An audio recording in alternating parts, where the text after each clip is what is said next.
Hello, welcome back to FromSoftServe.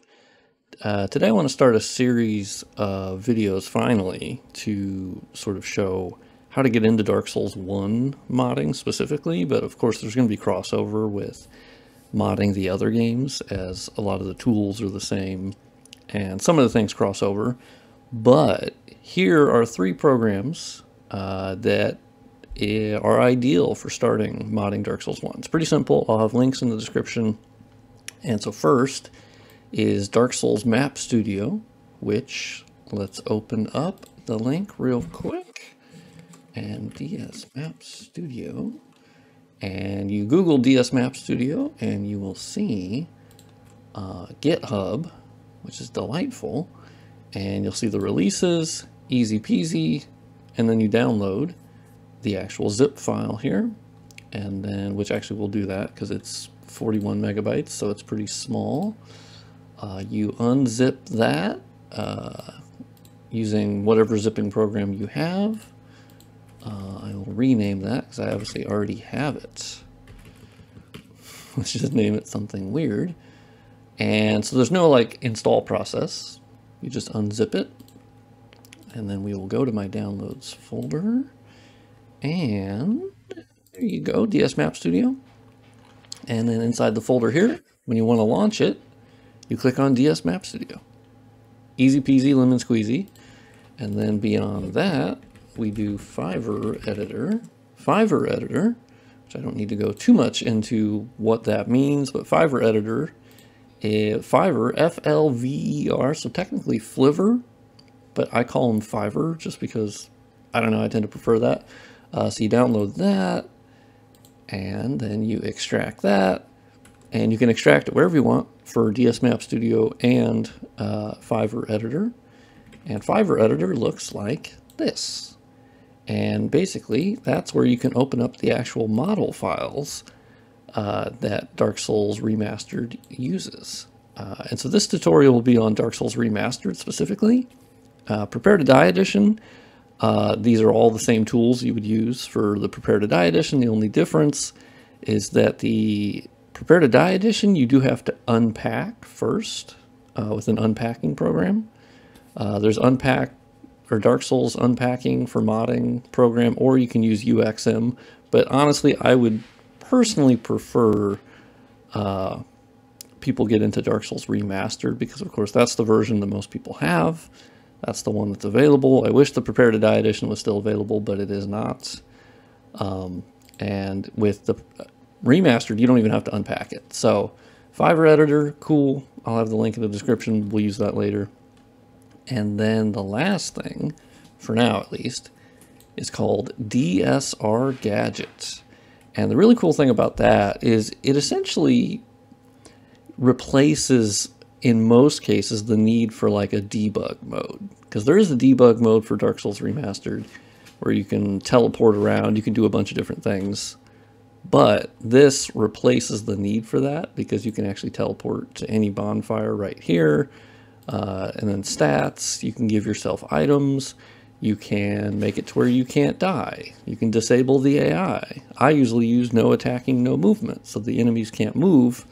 And I can freely move around areas to check out, you know, whatever I'm looking at, wherever I'm going, without being, you know, completely destroyed by them.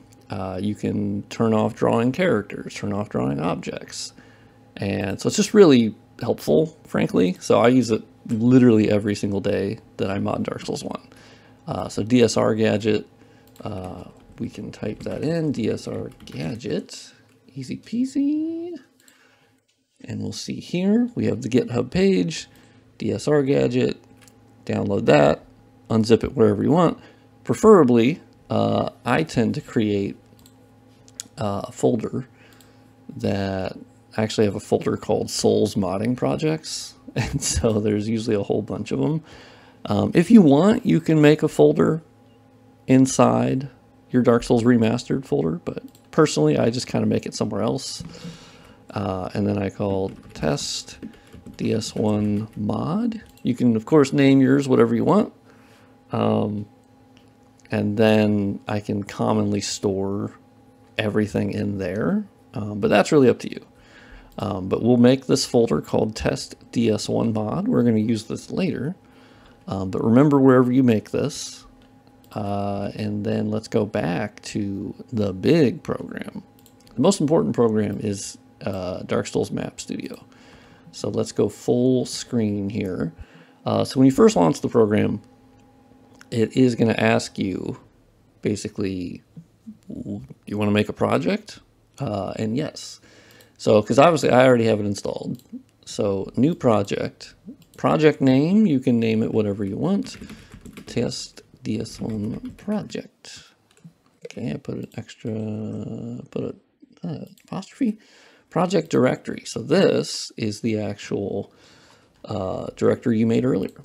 So I made it the test DS1 mod.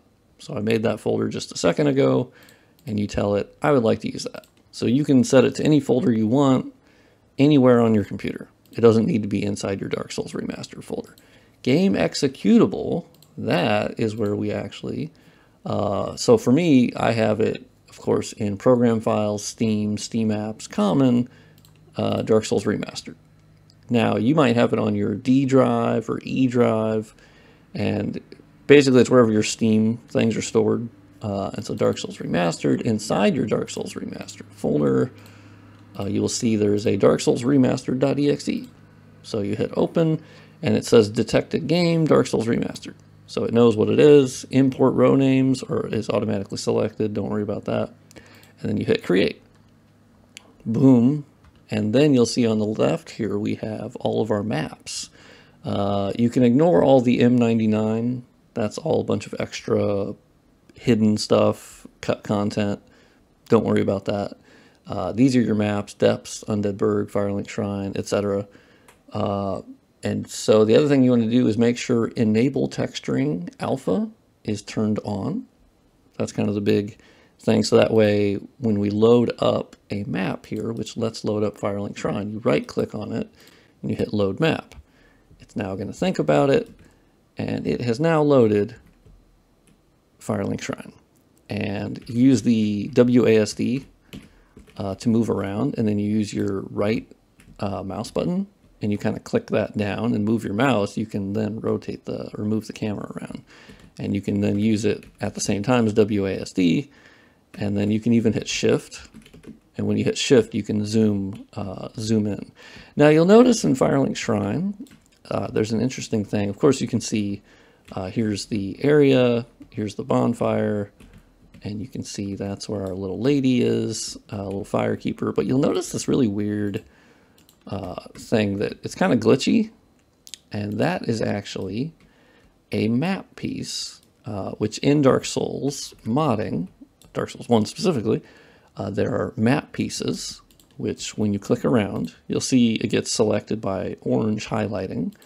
So you can actually click around, and you'll see trees, you'll see grass, and those are map pieces. And when you click on each one, it will say what the map piece name is. So M5001B2 is this specific thing of grass here. And you click on this, and it's 5002B2, 5001. Now, commonly, they will duplicate certain map pieces. So like this little bushel of grass here, they could use again, and the model name won't change, but it'll be 5001B2 0001, and then they can do it again as 0002, etc. And so you'll see some of these 5013. A lot of these are bespoke ones that they specifically named for different things. But this little glitchy thing over here, basically, we want to get rid of this. We don't want to get rid of it in terms of deleting it, but the key thing you can do here, so you have your map loaded. You'll notice it by the arrow that's next to it. And you hit that, and then under that you'll see event, part, and region. For now, we're just going to click on part, and then under part, you'll see map piece. And so map piece, you'll now see every single map piece that is in the map. And you can actually tell this by clicking on them, and you'll see them actually highlight their respective map piece that connects to it. And there you go. And if we click this distant one, that's actually 8000B2. And so this little glitchy thing, if you'd like to get rid of this, it's M9000B2, which I believe this one's actually the sky, but it has this really weird geometry error that doesn't display in game, obviously, but it's just in the editor. So if we want to hide that, you can actually hit the little eyeball button down here, and it will basically just hide that. So that way you don't have to look at it, but it's still there. You haven't affected your files. You haven't done anything. You've just told it, hey, by the way, I don't want to see that. The other thing we can do is under display, the little tab here, and under object types. This is where you can turn off seeing certain things. So when you turn off character, that'll turn off these red like half spheres, which is what denotes like the bonfire, and then the, I can't think of his name, the sad guy, brain no work, and then you'll see little spots here for Siegemeyer's daughter pops up, and that's what these stand for. But what it also does is it gets rid of characters like the Firekeeper. It doesn't get rid of them, it just doesn't display them. So Frampt, or Frank, he also disappears. So it's just a way to narrow down what you want to see. And so under object types, I usually just keep them on. It doesn't really bother me. Nav mesh, don't worry about nav meshes. They're turned off by default. We just don't need to look at them. Don't worry about it. And so yeah, that's basically the displays. And you'll see this little blue half sphere, actually full sphere, and that's for sounds, which once again, we can turn off all kinds of things, which are region points. So the region points are the sound things. We also have GI points, which are where they can do certain lighting. They can do special effects. This is how they control the fog. There's a lot of different points that go into making up a Dark Souls map, but for starting, I don't recommend that. Now you'll notice this little floating guy here. This is actually how they denote where an item drop is, because as you'll notice, this is the little well, right? And so this is where they tell the game engine that there's an item drop here, and that gets into a whole thing, and it references treasure, and that's how you tell it what item drop. If you ever in the future want to change what items drop where, or where the item drop is itself. But let's say we wanted to do something very simple, because we want to start slow with Dark Souls modding. You don't want to just jump into the deep end. So first, before we do anything here, we should look at our Dark Souls Remastered folder to get acquainted with how that folder looks. So basically go to your Dark Souls Remastered folder, which once again should be in Steam, Steam Apps, Common, probably in your C drive, but you might have it on like a game drive. But we'll click on Dark Souls Remastered, and inside that folder, you'll see CHR, which is for character, events, face gen, font, map, menu, move, WW, which is actually the movies, messages, MTD, objects, other, param def, all the good stuff. So there's tons of folders, and it's not a big deal. You won't be using most of them. So basically what I usually do is I have my Dark Souls Remastered folder, and then I will also open up my actual project folder. So go back, and wherever you created your test DS1 mod, or whatever you called it, you can call it whatever you want for whatever mod you kind of want to make, but test DS1 mod is what I called it. And so here we have our project folder on the left, and we have our Dark Souls Remastered folder on the right. And that's going to be key for what we do in the future here.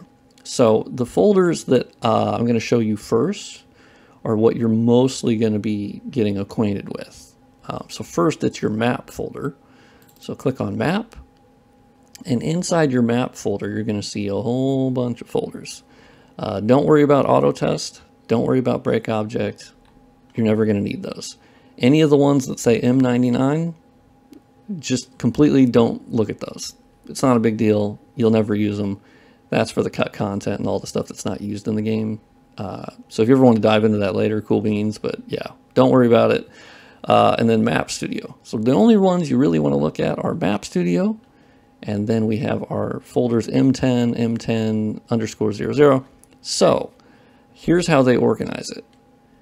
Every folder that is just M10, M11, M12, M13, and so on, without the underscores, without the extra numbers, all of these ones, these are where your textures are stored for the game. And for so specular maps, normal maps, albedo maps, all your textures are stored in these folders. I guess these 8 folders. That's where all the textures are.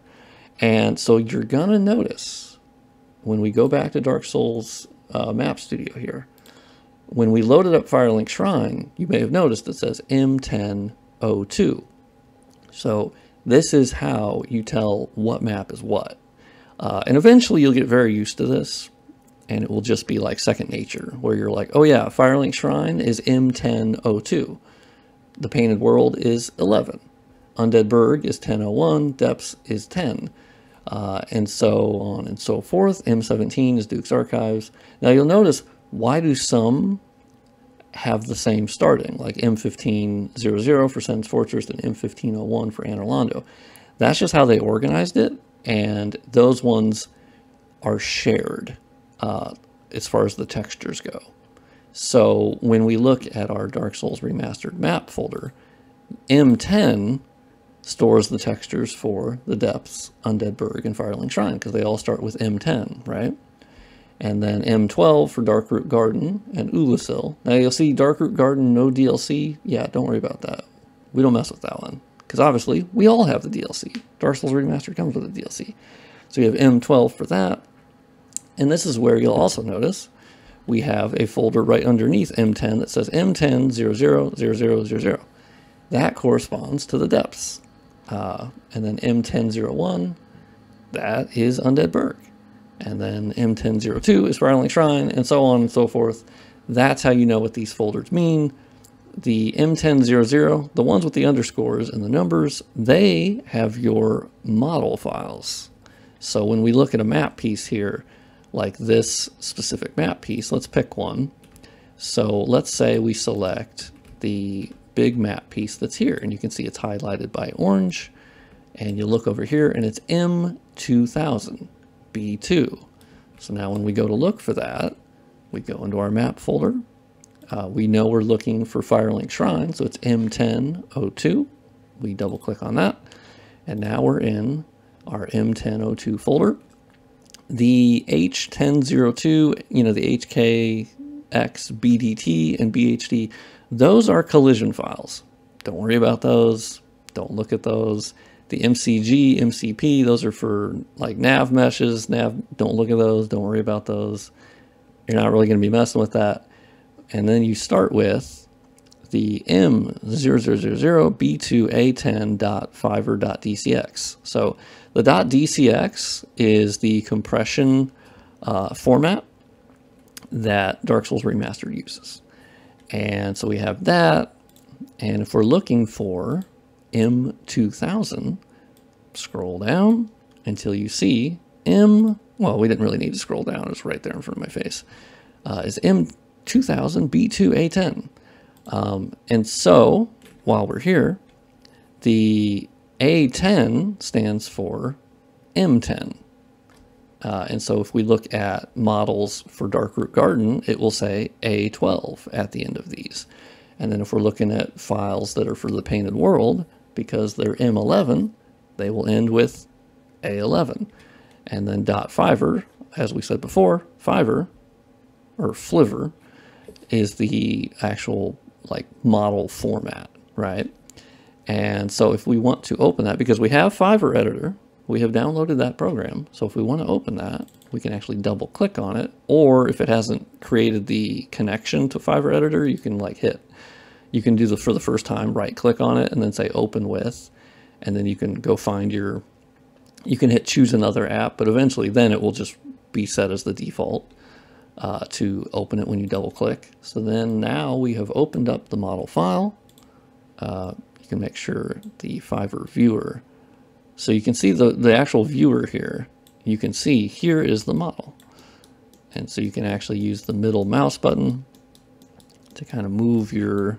I hear the newer update of FLVER Editor, which isn't out yet, will actually like auto zoom to the model, because right now you kind of have to like move the camera around yourself to get to it.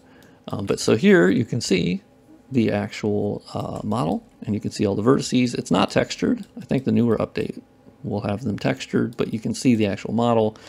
And with FLVER Editor, you can actually choose different parts of the model. So if you need to know like what texture is used at a certain area, this is one way to do that. There are multiple, and so you can go, oh, look at that. That's what that one area is. And you can hit edit textures, and it will actually tell you, oh my God, it's M10 base floor ground 01. But we're not gonna worry about that right now. We're not gonna worry about textures. I just wanted to show, here's what FLVER Editor looks like. That's how you open it. Easy peasy lemon squeezy, and that's where we can make some modifications in the future for kind of, you can edit certain things, delete certain things, but there's other ways to do that that I think are even better, but I don't want to go too deep into that. So we have our model files there, easy peasy. And so of course, when we click into like Darkroot Garden, you'll see, here's other ones, but it ends with A12. And one other thing while we're here, just a real quick primer. So we have depths, Undead Burg, and Firelink Shrine. What you'll notice is when we click into the depths, they end in B0. And then if we go to Undead Burg, they end in B1. And then we have for Firelink Shrine, they end in B2. So this is the different way that FromSoft was separating them for different maps because of how they get loaded at different times. And they can commonly have like the same name, right? So when you look at the different folders, you'll see some that could both be M2000. But for Undead Burg, it'll be B1. For Firelink Shrine, it'll be B2. And for Depths, it would be B0. So that's how they still separate them, even though they'll have the same like M2000. So don't be alarmed when you see the different indicators there. But they show it in DSMapStudio as well, M2000 B2. So you can see the ending letter and number there. But first, we should do something very simple, which I believe I've done this in a previous video, but this is a more updated tutorial and with current knowledge, because the last one I never ended up continuing, which was my bad.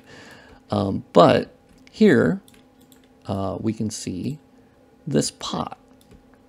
And so let's say we wanted to duplicate this pot.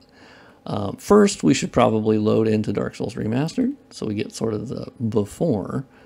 So let's load up Dark Souls Remastered, which all we have to do is hit Dark Souls Remastered or search for it, which is commonly what I do. It's just quicker, because you can't launch it by the exe. It's weird. It like requires Steam, so you have to launch it through like a desktop icon or searching for it. Or launch it through Steam itself, of course. All right, we're in Dark Souls Remastered. Let's log in. I have some different characters here. Let's see. Yeah, FromSoft Serve. Let's go into that guy. What a very creative name. I was working in Ulusil the last time I was here.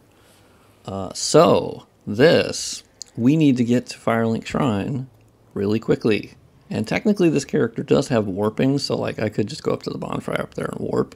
But sometimes I'll make new characters who don't have warping yet. So click back open your DSR Gadget or launch it if you have not launched it yet. And basically you'll be popping right here. And we will now click on the bonfires down here. And it's alphabetical, thank God. And you'll see Firelink Shrine in parentheses bonfire. You select that, you hit warp, and you'll see in your game, it now warps. And aha, we are now in Firelink Shrine, which you love to see. So there's the pot that we were looking at earlier. And let's hit quit game and return to the title menu. So now we have it on the title menu. We have the game still loaded up though. Let's go back to our project, and we will basically, you can use the movement controls here, and you can use the arrows, or you can use the green square, and that will move it on the horizontal plane, vertical plane, but also kind of horizontal. Yeah, a little bit different. I usually just use the arrows, to be honest. And so there you go. You can kind of move it wherever you want. And then if you want to duplicate it, you can hit Control D, yoink. And now we have a separate pod. And now we have another pod. And you can basically create as many as you want. Look at that, we have a bunch of pots. So we've made new pots. We're very proud of it. We're very happy. And we want to load these changes into the game, right? That we still have loaded up here. You can see Dark Souls Remastered is still running. Now you'll notice when there's an asterisk next to the map that you're working on, that shows that you have, basically you have changes that have not been saved. So if you want to right click on it, you'll hit Save Map. The asterisk goes away, of course, and you've now saved it. It says up here what it has done, and it says Saved Map M1002. So if you ever want to check the log, you can easily check the log. So now we've saved it. We're going to go back to our folder, which is the test mod folder that we created for our project. And you're going to see, let's open up our map folder again. Now, what I commonly do, the easiest way for me, is to simply, there's two sort of different changes that you'll be making most of the time, at least starting off, is you'll be modifying the map folder or the param folder or both. In this case, it'll show you which one got updated most recently, so you'll know which one gets updated. So when we change something in the map, we move an object around, that will actually be a file that's in the MapStudio. So let's go to our Dark Souls Remastered. And of course, if you're watching this and you're like, oh my God, there's so much, don't worry, everyone gets overwhelmed with Dark Souls modding. And I wish I was better at, there's just a lot and like little tiny things. And don't worry if you're not grasping everything 100%. And leave a comment if there's a certain step that you were confused about and whatnot, because then I can add that to the next video, because I will no doubt miss things. So in your Dark Souls Remastered folder, we will go to Map, and we will go to MapStudio. So MapStudio has .msb files. Now, once again, you'll notice that they correspond directly to the map indicators. So for Firelink Shrine, it's M10020000. And on here, you'll see M10020000.msb. That handles the map changes. So in our mod project folder, under map, you'll see MapStudio. So it matches the file structure of Dark Souls Remastered. And inside here, you'll notice the only thing we have, the only thing we've modified, and the only folder that's in this, or the only file that's in this folder is M10020000.msb. So it's obviously the Firelink Shrine one. We just modified that. And that's what DSMapStudio put in there. And so if we want to apply those changes, what you can do is you can copy the MSB and you copy it straight into the Dark Souls Remastered folder. And it will say, do you want to overwrite? Hell yeah, we do. Boom, done. You love to see it. Now, here's how I do it. It saves time instead of like going in and finding exactly the file that you're modifying. So what I do is I go to my Dark Souls Remastered over here, just standard folder, not in any of them, just in the base Dark Souls Remastered folder. And then I go to my mod folder, or mod project folder, and I will simply just copy the map folder. And then it will automatically tell which one it's overwriting, which is M10020000.msb. I find that that's just way quicker. There's no way I'm going to go each time and find exactly the file I'm overwriting. I just copy the thing because it will always be the most recent for this project, and it will be super quick regardless. So it's a lot quicker just to go map, boom, map, overwrite, done, fantastic. So we have now actually copied that over, and we can actually go back to our game now. So we load up Dark Souls Remastered, we hit continue, and now we should have some new pots. Which we do. You love to see it. Look at that. We got pots. You'll see they float. They do not have physics by default. They only have physics when we break them. Boom. Boom. Boom. You love to see it. And yeah, that's how you duplicate items. That's how you make the map changes. That's how you apply them in the game. And that's how you load up the game to see said changes. And so now you can go back in. So let's quit out again. When I first started modding Dark Souls 1, I thought you had to exit out of the game completely. And then, so the fun thing that you can actually do, let's actually go back in the game. Hold on a second. I thought of something. So there's even an easier way, technically. Let's rest at the bonfire. Now you'll notice that you get into some weird break object stuff where you actually kind of end up going through it. That's just the known Dark Souls 1 issue. It will reset itself where you can break them again, but when you rest, it's kind of goofy, but don't worry about it. So here we are. Now, let me turn on my HUD. I usually always have my HUD off when I'm modding because I don't really care about health or damage or anything. But let's put on the dark sign. So what we're going to do is we're going to Alt-Tab. We have the game running. We are loaded into a character. And we are going to duplicate more pots. Because, god damn it, we love pots. So let's just load up a crap ton of pots. Super fun. You love to see it. You know, if only there were rupees inside. You know, that's what we really want. So, okay, we got more pots. Let's hit save map again. And then we do our trick where we copy the map folder. We copy it over to our Dark Souls Remastered folder. Boom, overwrite. You'll notice we're still in the game. And then what you can do is actually just dark sign. Because when you dark sign, it will reload the map. Sitting at the bonfire does not work for that because it's not reloading the map. It may look like it is, but it's actually not. It's just refreshing the enemies and whatnot. But dark sign legit just reloads the map. So if you don't want to quit out and then log back in, dark signing is a quicker way. And so now you'll see all of our new pots are now spawned. And yeah, so I'm going to keep the first part to this because I kept it the simple stuff. It's still a lot of info. So let me know if you have questions. I'm sure that you do. Some of them, or well, presumably all of them should be answered in future episodes. But what would you like me to cover specifically in future episodes? I have ideas, but if you have specific like suggestions of little things that you've been curious about, or if you're, I can't answer every mod question, as there's obviously mod creators that are better than me, frankly. But I have generalized knowledge for quite a bit with Dark Souls 1. And I'd like to get that down in a format where if I ever forget it, I can at least go to a video somewhere.